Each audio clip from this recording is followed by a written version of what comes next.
Hi, are you ready for episode 5 of me reading my diaries from when I was 13 years old? Been reading these on TikTok, so I'm a little bit ahead of this date. So I've already read this entry once. Um, this one, this one's a little dark. So stick with me and we'll get into it. Saturday, September 11th, 1989. Oh, and I've kind of abandoned the whole pages thing because it's just too much work for now. Maybe in the future I'll work out something like that. But for now, you can see the page like this, but you're not going to be able to like read along. I mean, really, how useful was that anyway? So Saturday, February 11th, 1989, 3:16 p.m. You'll never believe this, but I'm getting the distinctive feeling that I'm gonna die soon. It's so weird. This has happened before and it almost came true. When I was in Rich Hill in 7th grade, one night I started to get this strange feeling. I think it was a couple of months later that I was put in the hospital for a week. While I was there, the doctors accidentally overdosed me and I almost had a heart attack and died. In a way, I'm scared, but in a way, I want to. I'm totally at peace with myself. I'm shaky all over and I can feel my heart beating against my chest. I can even see my chest move. And I'm having trouble breathing too. My inhaler doesn't help either. I just started having this feeling about a month ago. It's probably my fault because I don't take my medications like I should. I haven't OD'd, so it's not that. I've tried to see oh, sorry. I haven't OD'd, so it's not that I've tried to CS, commit suicide. If this does happen, I hope it doesn't happen too soon. I wonder if I should tell Stephen. Probably not, because he'd worry himself to death. He's already worried about me enough as it is. Oh, he'll find out anyways because I'm going to let him read this on Monday. I hope it doesn't scare him or anything. Maybe it's a false alarm. For his sake, I hope it is.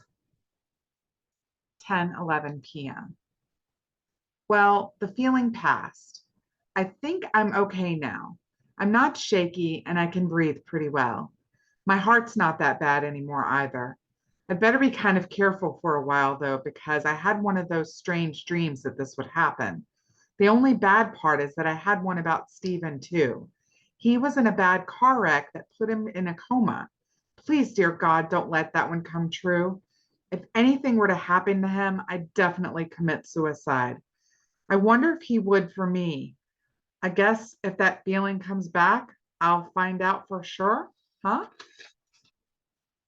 This reminds me of all the deja vu stuff that Stephen is always talking about. If he really knew that I laugh at, if he only knew because if he only knew that I laugh at it because it happens to me too. It hurts his feelings sometime, I can tell, but it just seems so weird that we'd have this in common with each other. Sometimes I honestly think that I'm psychic. I wish I had telepathy though, because sometimes I wish I could read Stephen's mind at a certain time, like when I tell him that I love him. I'd want to know what he was thinking when just talking to him and stuff. He's so complicated. Sometimes I can read him like a book, but at others, we can communicate with our eyes. We don't talk much though. Before we were going together, we'd talk all the time, but now it's like we don't talk at all. I get really depressed about it sometimes. That's another reason why I sort of want to break up with him. And like, it seems that he doesn't love me at all. I've also started to notice that he wants to go back with Sherry H. I wonder what happened to us. I mean, we used to be such a great couple. It just seems like we don't click anymore. I'm going to make this work though. If I have to do something drastic to do it, I will. I remember having these feelings when I was younger. Now, as an adult, having lived through a considerable amount of life. I recognize it for what it was. It was anxiety. I never really thought of myself as an anxious person. But in the last few years, in learning that anxiety manifests itself as more than just worry, it manifests as irritability, it can manifest as depression, just a lot of different ways. It's not just being worried or being afraid of something.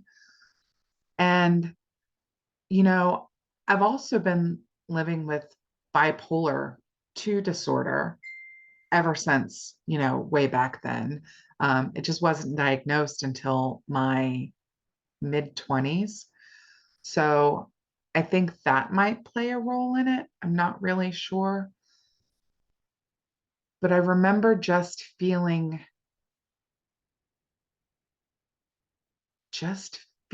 so like I was going to die. I mean, maybe it was an anxiety attack, a panic attack. I don't really know. I know that those, why does my color keep changing? That's weird.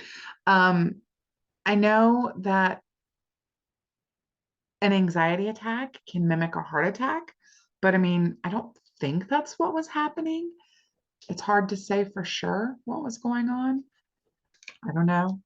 Um, there are a lot of references to suicide in my diary. Um, I was, I had a lot of suicide ideation from the age of 12 until, I don't know, probably my 20s. I don't really remember. There's a lot of talk of it across all of my diaries, probably even up until my live journal, which started in 2004. I do suffer from depression sometimes. I've been on an antidepressant now for some number of years, 5 years. I don't really know. I'd have to look back. Um, and that has helped a lot. I don't really get into those deep, dark places anymore. I get some sads, like I'm having some sads today. I'm a little bit in my feels because there's a situation going on that just just kind of has me upset. But I have better ways of dealing with it now. Um, I would like to say it wasn't so much that I wanted to die. I don't ever remember actually wanting to be dead, but I just wanted the pain to stop. And I think that's what a lot of people don't really understand about those who suffer with mental illness and depression is it's not about wanting to die. It's just about wanting that pain to end, that pain and heartache and angst and anxiety.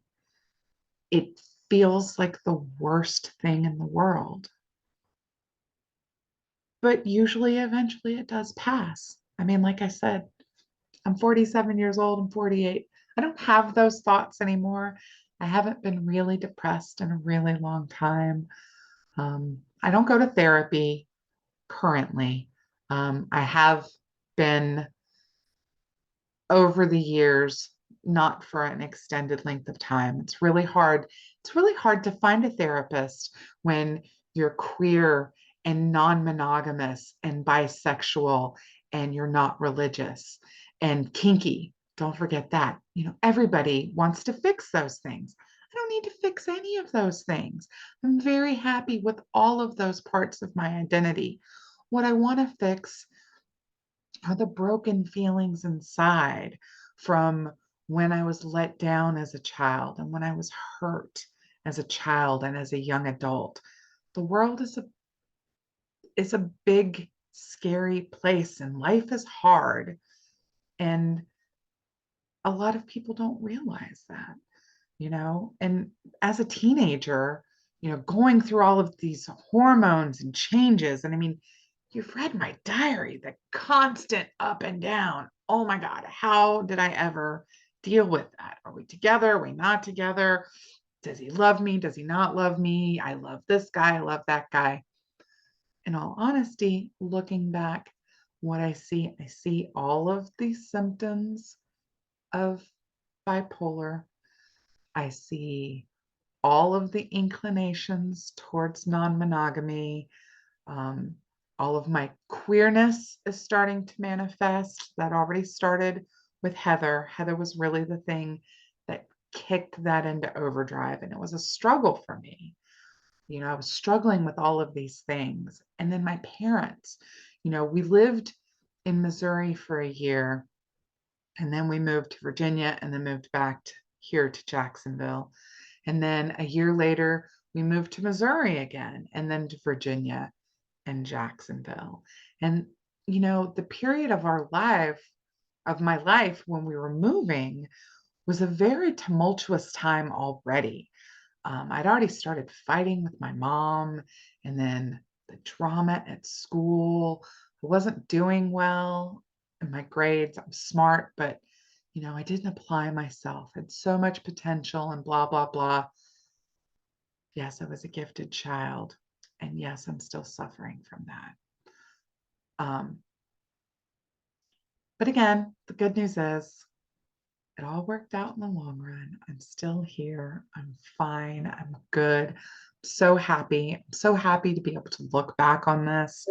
I'm hoping to be able to use this as a tool to help others, to make them feel more hopeful about the future.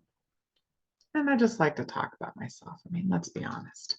Is there anything else we needed to talk about in here? That's Stephen. Love him more than life itself. How many times do I say that? It's ridiculous. I mean, I was consumed by love for him back then. Well, I guess this is going to be a short one. Sorry it was so sad. The next one is better. Maybe. Look ahead a little bit. Totally lost my place. I should get a bookmark. Oh. Some developments in the next chapter. So I guess I'll go ahead and, well, I want to make sure that I didn't miss anything. Deja vu. I have always been plagued by deja vu. And I have legit, bona fide, well, I mean, not that she would remember, but I have proof that I've had a dream that has come true. Like, I remember having a dream right before I moved in ninth grade from Virginia back here to Jacksonville. When we moved back to Jacksonville the last time, I had a dream that I was in a French classroom, and I was looking around the classroom, and I remember this, and I remember this. And like in the dream, I didn't know what was happening, but I remember going to school the next day and telling my friend about it. And she was like, oh my God, that's so weird. I got chills. And it was very strange. She and I had French, we had the same French teacher, but we weren't in the same class together. So I was like, it was this French class and blah, blah, blah. She's like, oh my God, that's so weird. And then a month or so later, when I moved back to Jacksonville, I was in my new French class and I had a headache. And I remember, like, I had my head down like this. We were reciting a poem that I still have memorized to this day. And I like looked up, and there was like a bright flash, and there was this poster. And I still remember the poster. It was a bird sitting on a branch. And in French, it said, we only speak French here. On ne parle que français ici, something like that. In here, we only speak French. And I remember seeing that poster, and then I looked down and I looked over, and there was some other detail of the classroom. There was like a flash of light, and I looked down and I looked over this way, and this kid, Brian, was standing up and reciting his poem, and my head is pounding the whole time. And it was all of the flashes and images I had from that dream. And there have been other instances. I was in a car accident in 1997. And as they were loading me in the ambulance, I'm like looking around and getting all of these flashes. And I remember telling the paramedic or EMT or whoever it was, I'm like, would you believe me if I told you I had a dream this would happen? And he was like, people say that to me all the time. So I don't know. Brains are weird. There are lots of things that we don't know and understand. And the deja vu is just a glitch in the matrix, right? I haven't thought about those things in a long time. I don't remember Stephen talking about deja vus. Like if that wasn't written here in this diary, I wouldn't have any recollection of that whatsoever. But I do know that deja vu is something that I have had quite a bit of in the past. Not recently, now that I think about it, but thought I was psychic. Maybe I am psychic. I still kind of, you know, wonder about that. I want to break up with him. I want to break up with him to save him the pain. Such a dramatic little girl.